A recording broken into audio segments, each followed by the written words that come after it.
훈련을 시키잖아요. 전부 조건적인.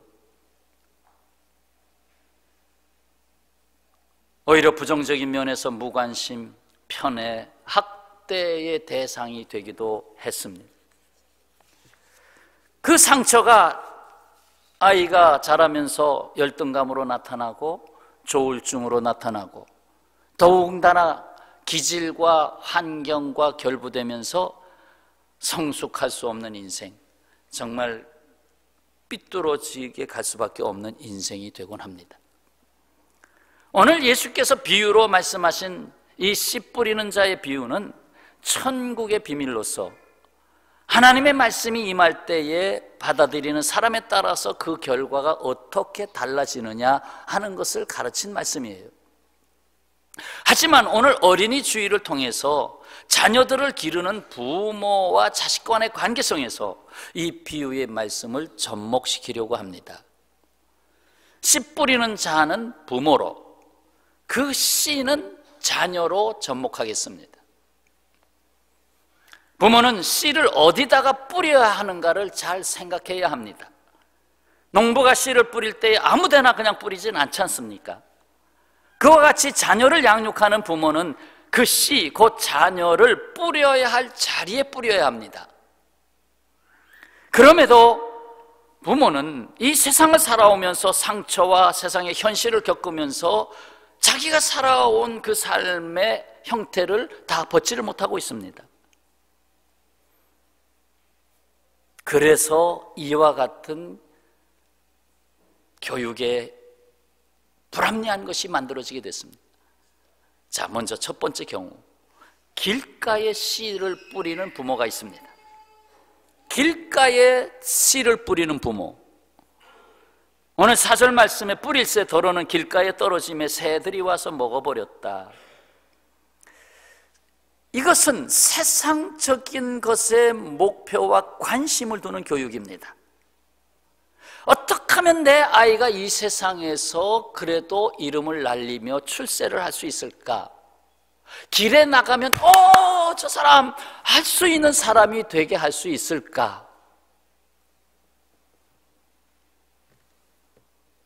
사람이 많이 다니는 길가에 뿌려지는 씨앗과 같은 자녀, 그 길가에서 보이는 것이 뭐죠?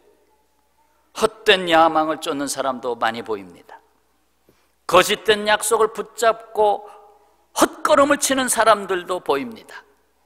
군중 심리로 몰려다니는 사람들도 보입니다. 세상 권력에 힘 있는 사람들을 따르는 사람도 있고요, 유명세를 탄 사람도 있습니다. 더군다나 사람들 많이 그 길로 다니다 보니까 굳어졌어요. 늘 습관적으로 그 길을 가야 합니다. 다른 길로 가면 뭔가 아닌 것 같아요. 그래서 이미 고정관념으로 굳어진 길입니다. 그 길이 결국 굳어진 생각, 굳어버린 경험, 거기에다가 끊임없이 길가에서 여기저기 유혹이 많습니다. 쉬지 않는 유혹들, 긍정보다는 부정적인 판단들, 이것이 길바닥에서, 그 길가에서 보여질 수 있는 모든 양상들입니다. 그런데 거기에다가 씨를 뿌렸어요. 그러자 새들이 와서 쪼아갔어요. 여기서 새는 뭡니까? 악한 권세, 곧 사탄, 마귀를 말합니다. 결국 악한 것 쪽으로 먹히게 됐다. 내 자녀를 이 세상에서 살도록 내놨더니 이 자녀가 세상에 먹혔다. 결국 악한 그 세상 유행을 쫓아가며 결국 그렇게 살게 됐다. 하나님과는 관계없는 사람으로 살게 됐다. 내 자녀가 하나님과는 아무 교감이 없는 삶을 살게 됐다.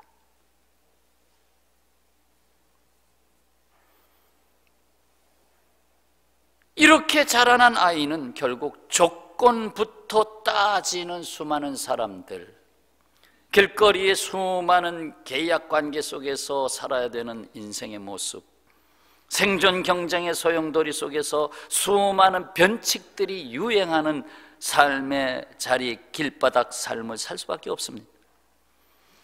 이렇게 해서 어른이 되면 성격이 완고해지고 고집스럽고 참아내지 못하고 화를 내게 됩니다. 되게 공격적이고 부정적인 사람이 됩니다. 이기주의와 자기 과시적인 사람이 되고 맙니다. 이것이 길가에 자녀를 심은 결과입니다. 두 번째는 돌밭에 씨를 뿌리는 부모가 있습니다. 씨는 자녀예요. 여기서는 그렇게 설명을 하겠습니다. 자, 5절 6절 더러는 흙이 얇은 돌밭에 떨어짐에 흙이 깊지 아니하므로 곧 싹이 나오나 해가 돋은 후에 타서 뿌리가 없으므로 말랐고, 사실은 자녀들이 자라면서 뿌리들을 내리잖아요.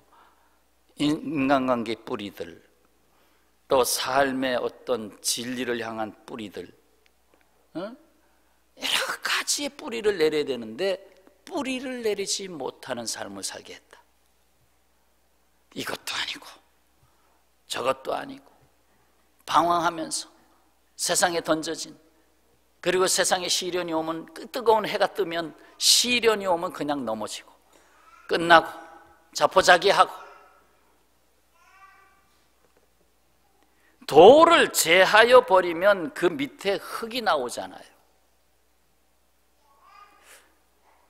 예, 흙이 나오잖아요.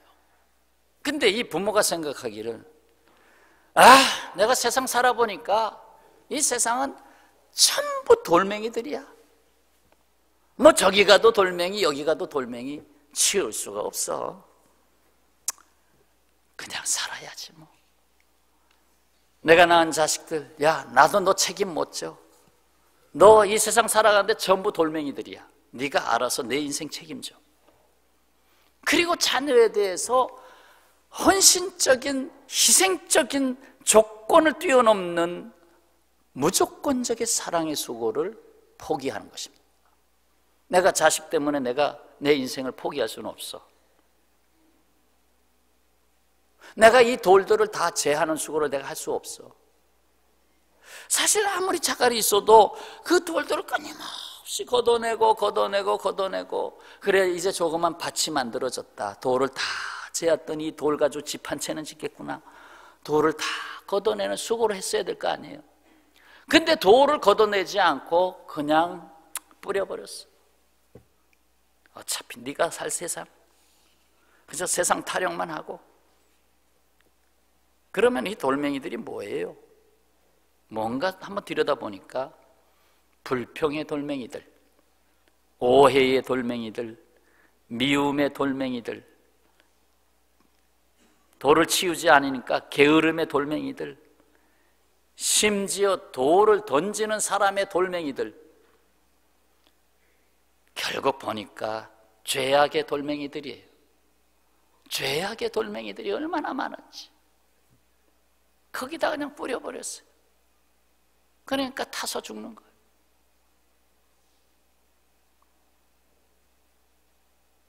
이 세상을 이기려면 악을 악으로 갚아야 되나요? 무조건적 사랑 외에는 방법이 없어요.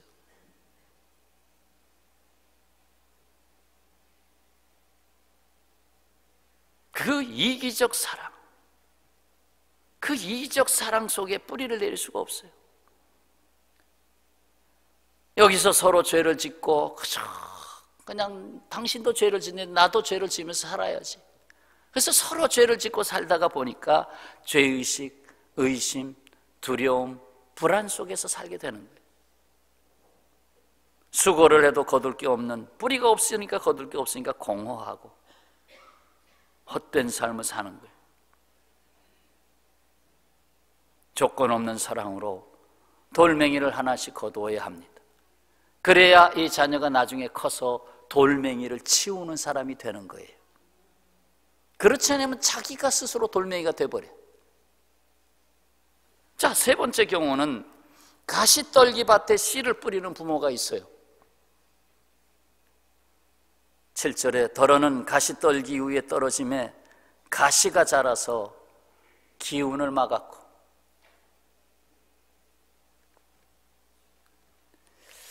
이는 부모가 살아가면서 두 가지 잘못된 비료를 줬기 때문에 그래요. 비료를 잘못 줬다가 제가 회양목을 한번 거반 반 이상 죽였었어요. 한번 이쪽 줄에.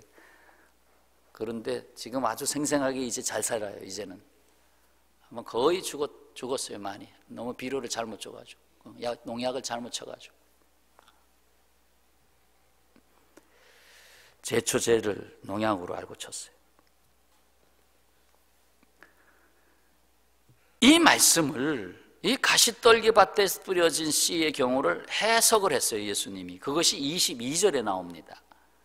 가시떨기에 뿌려졌다는 것은 말씀을 들으나 세상의 염려와 재물의 유혹에 말씀이 막혀 결실치 못하는 자다. 자, 두 가지가 나왔어요. 두 가지 잘못된 비료. 사실 독소죠, 독소. 세상의 염려. 또 하나는 재물의 유혹. 이 두 가지 안에 자녀들을 방치해버렸어요. 부모가 살아가면서 하나님을 경외하고 신뢰하고 믿음으로 살고 기도하며 살고 말씀 붙잡고 살고, 그래도 하나님의 뜻이 다 있어, 우리 좀 기다리자, 하나님이 하시고자 하는 게 있어, 지금 아픔을 주신 것은 오히려 나중에 더 큰 영광을 위한 것이야, 우리 기다려보자, 이렇게 살아가야 할 부모의 모습, 그래서 범사에 감사하며 살아가야 할 부모의 모습을 자녀들이 보면서 자라야 되는데, 그렇지 아니하고 자녀들이 쭉 커가면서 계속 듣던 말이 뭐야? 아이고 세상, 아이고 죽겠네 이거, 아이고 이거 월급날이 다가오는데 또 돈을 만들어야 되는데 장사는 안 되고, 아이고 이거 정말 죽겠네 하면서 그저 염려 계속 들으면서 자라요. 귀가 따갑게 들으면서 자라요. 그러면 또 하나, 돈 있어야지, 또 은행 가서 또 돈 빌리게 됐네, 또 돈, 그래 또 돈이 돼야지, 역시 이 세상은 돈이면 다 되더라. 재물의 유혹, 이 두 가지를 아이들이 들으면서 성장하면 어떻게 되겠어요?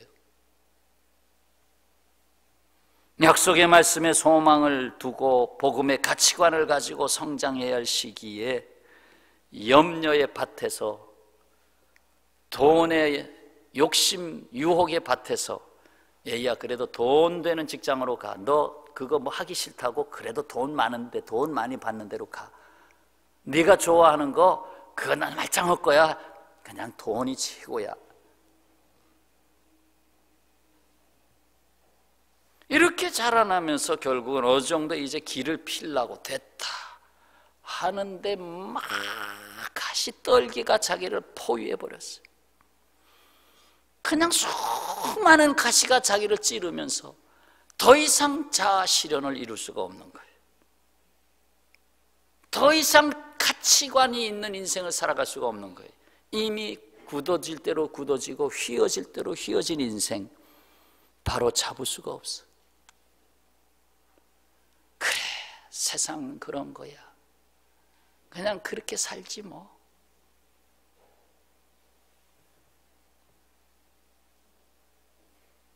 그래서 이렇게 자라나서 어른이 되면 유별나게 돈에 집착을 하고 또 인색한 삶을 살게 됩니다. 저 호주머니에서 1,000원 하나 꺼내는 걸 겁내는 거예요. 야, 이거 1,000원, 이거 계속 모으면, 하루에 1,000원만 모으면 어떻게 되는지 알아? 인색하게 살면서 인간관계가 원활하지 아니하고 가시덤불 속에서 살고, 그러다가 다 된 줄 알고 이제 됐다 하는데 아니에요, 안 된 거예요. 갑자기 공허가 밀려오고, 아니에요, 건강에 위협도 몰려오고 사기꾼도 몰려오고, 이게 내가 이 세상 내가 한다고 다 되는 게 아니구나.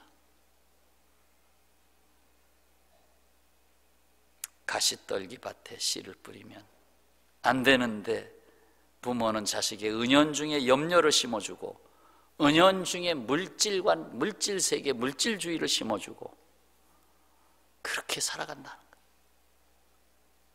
그래서 마지막 네 번째 좋은 땅이 나왔어요. 주님을 경외하는 부모에게는 주께서 자녀를 위해 준비해 놓으신 좋은 땅이 있습니다.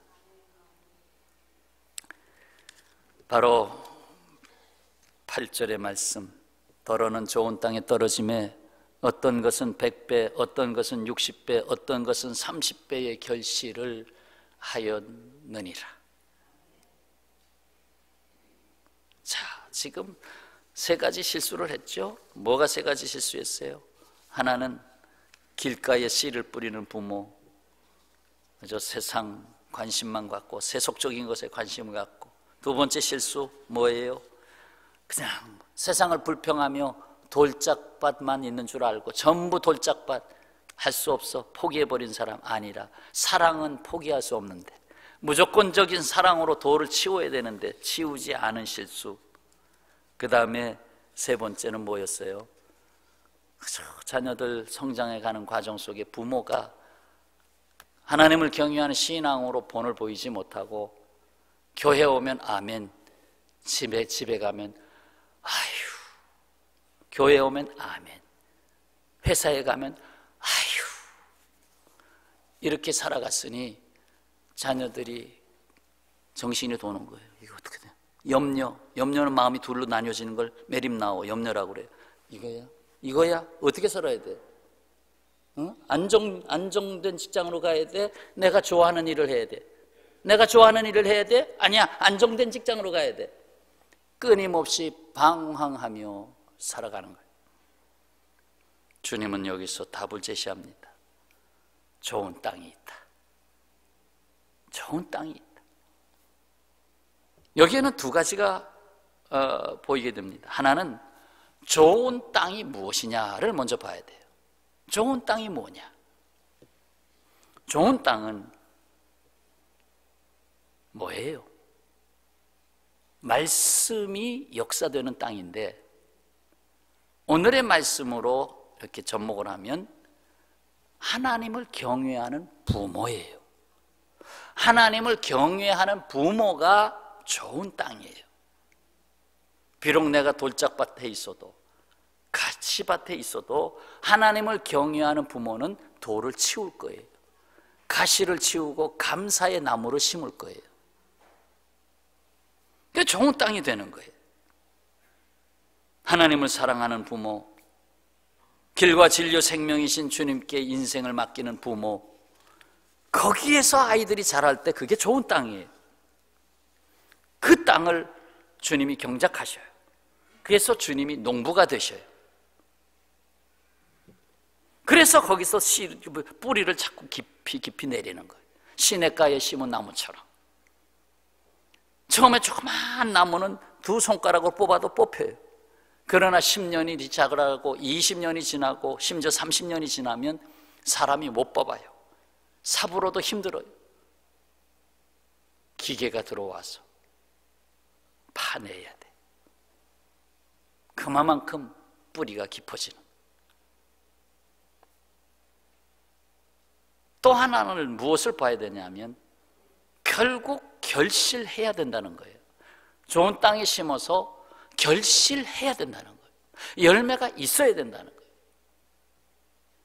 30배, 60배, 100배 결실. 그 결실은 어디에서 오는 것일까? 그 결실에 대해서는 예수님이 요한복음 15장에서 잘 말씀해 주셨어요. 포도나무와 가지의 비유죠. 내 안에 거하라 나도 너희 안에 거하리라. 가지가 포도나무에 붙어 있지 아니하면 스스로 열매를 맺을 수 없음같이 너희도 내 안에 있지 아니하면 그러하리라. 나는 포도나무여 너희는 가지라. 그가 내 안에 내가 그 안에 거하면 사람이 열매를 많이 맺나니 나를 떠나서는 너희가 아무것도 할 수 없음이라.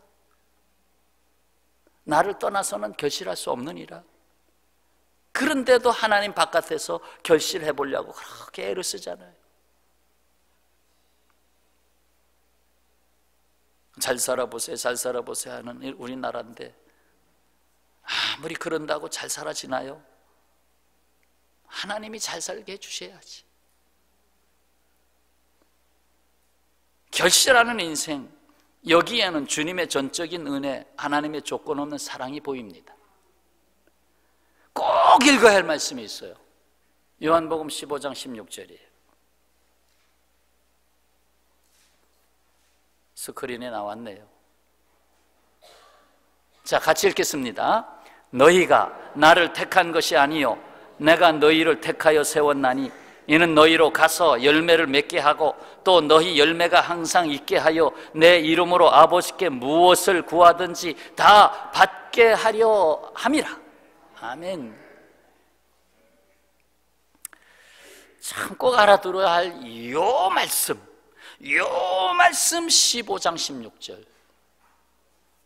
15, 16 따라서 하시죠. 15, 16 여러분 비밀번호로 쓰세요. 15, 16 그게 무슨 말씀인가? 요것이 무슨 말씀인가?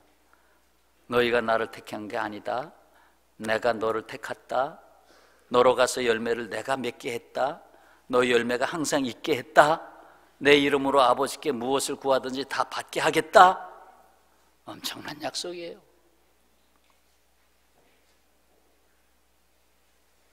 이 말씀에 믿음을 더하여 받으시기를 축원합니다.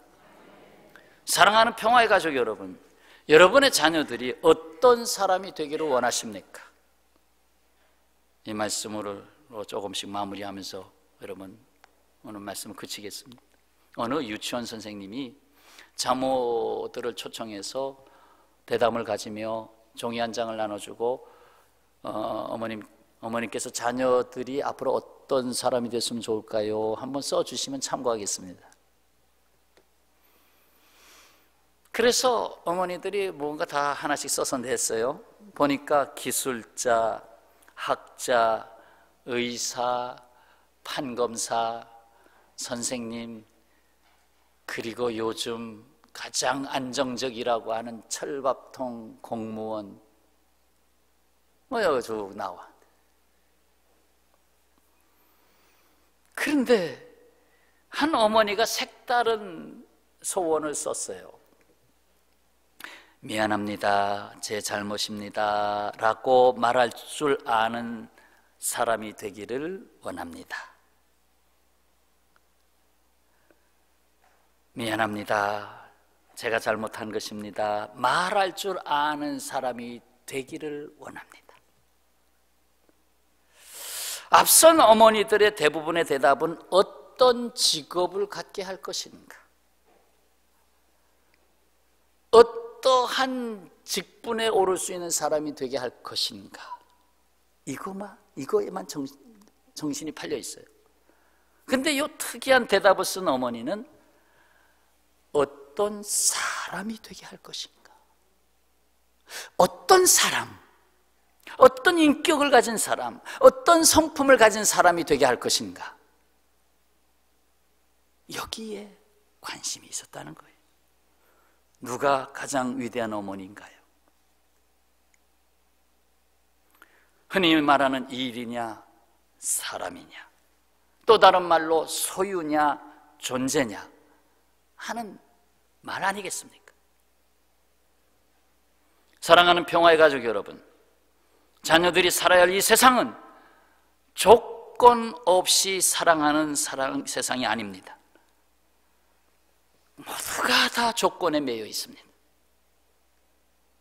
지극히 이기적이고 계산적이고 물질적이고 염려와 유혹이 넘치는 세상입니다. 이 세상에 오직 조건 없는 사랑 안에서 성장한 자녀들이 필요합니다. 그들이 없이는 이 세상을 행복하게 만들 수 없습니다.